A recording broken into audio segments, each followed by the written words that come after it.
pagi anak-anak, bagaimana kabarnya hari ini? Masih semangat semua kan belajar di rumah? Sebelum memulai pelajaran hari ini, alangkah baiknya jika kita berdoa terlebih dahulu.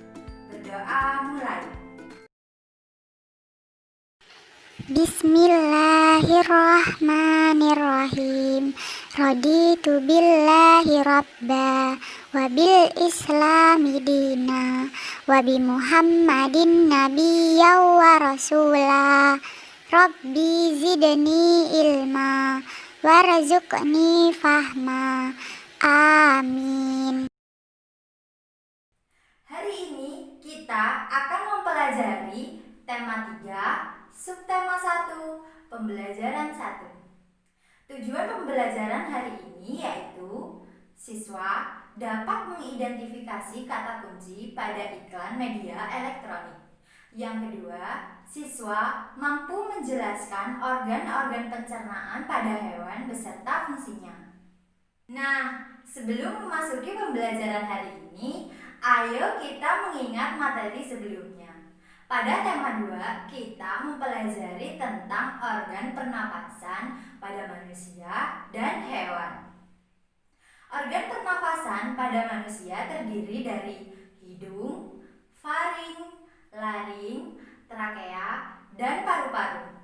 Di dalam paru-paru ini terbagi menjadi 3, yaitu bronkus, bronchiolus, dan alveolus. Sedangkan organ pernapasan pada hewan bermacam-macam. Ada yang bernafas menggunakan kulit, menggunakan trakea, menggunakan pundi-pundi udara, menggunakan paru-paru, beserta insang. Nah, hewan yang bernapas menggunakan kulit contohnya cacing. Kemudian, hewan yang bernapas dengan pundi-pundi udara adalah burung. Sedangkan hewan yang bernapas dengan paru-paru yaitu hewan mamalia. Hewan yang bernapas dengan insang yaitu ikan. Nah, hewan yang bernapas menggunakan trakea adalah serangga. Untuk menjaga organ pernapasan, kita perlu menggunakan masker serta kita perlu menjaga lingkungan, yaitu dengan cara menanam pohon serta tidak menebang pohon sembarangan, karena pohon dapat menghasilkan oksigen. Nah, selain organ pernapasan, manusia juga memiliki organ pencernaan. Untuk menjaga organ pencernaan, kita perlu mengkonsumsi makanan sehat. Nah, biasanya kita dapat mengetahui bahan-bahan makanan sehat dari iklan. Apakah kalian ada yang tahu apa itu iklan? Iklan merupakan suatu pesan yang berisi tentang keunggulan suatu produk atau jasa yang dibuat oleh seseorang atau sebuah perusahaan yang ditujukan pada masyarakat umum. Tujuan iklan yaitu untuk menarik minat masyarakat agar membeli atau menggunakan suatu produk atau jasa yang ditawarkan. Nah, menurut medianya iklan dibagi menjadi 2, yaitu iklan media cetak dan iklan media elektronik. Pada iklan media cetak biasanya disampaikan melalui surat kabar atau koran ataupun majalah. Sedangkan pada iklan media elektronik disampaikan melalui TV dan radio. Iklan biasanya disajikan dengan menarik, baik menggunakan kata kunci ataupun gambar yang sesuai dengan tujuan iklan. Kata kunci di dalam iklan merupakan kata-kata inti iklan. Nah, penggunaan kata kunci yang tepat sangat penting, yaitu agar maksud dan tujuan iklan dapat tersampaikan dengan baik. Mari kita amati iklan di samping ini. Nah, iklan tersebut menggunakan kata kunci kesehatan pencernaan.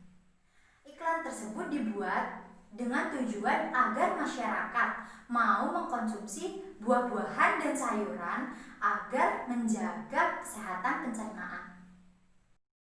Nah, kalian sudah mengamati iklan media cetak, yaitu tentang kesehatan organ pencernaan manusia.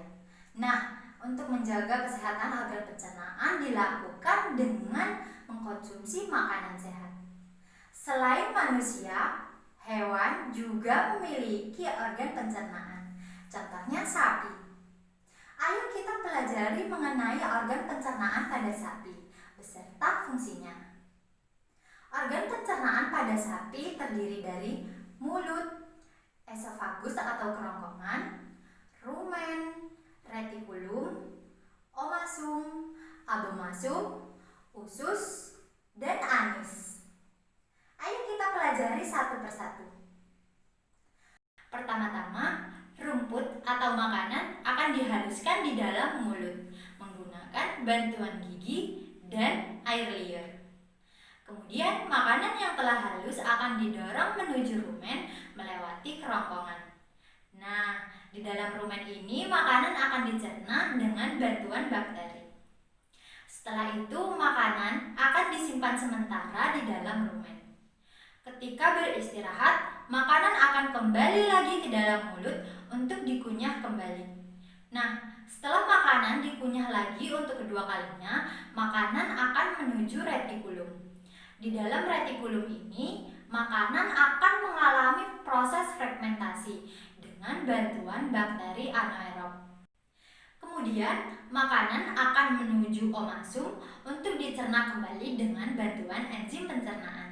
Setelah itu, makanan akan menuju abomasum untuk dicerna kembali beserta mematikan bakteri-bakteri jahat. Kemudian, makanan akan menuju usus halus untuk diserap sari-sarinya. Kemudian, makanan yang sudah tidak terpakai akan dibuang melalui anus.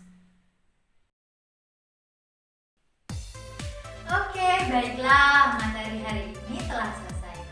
Apakah kalian semua sudah paham? Jika ada yang belum paham dan ada yang ingin ditanyakan, silahkan bertanya di grup WhatsApp atau kalian semua dapat bertanya di kolom komentar. Untuk melatih pemahaman kalian, silahkan cari iklan media cetak yang ada di koran maupun majalah yang ada di rumah kalian.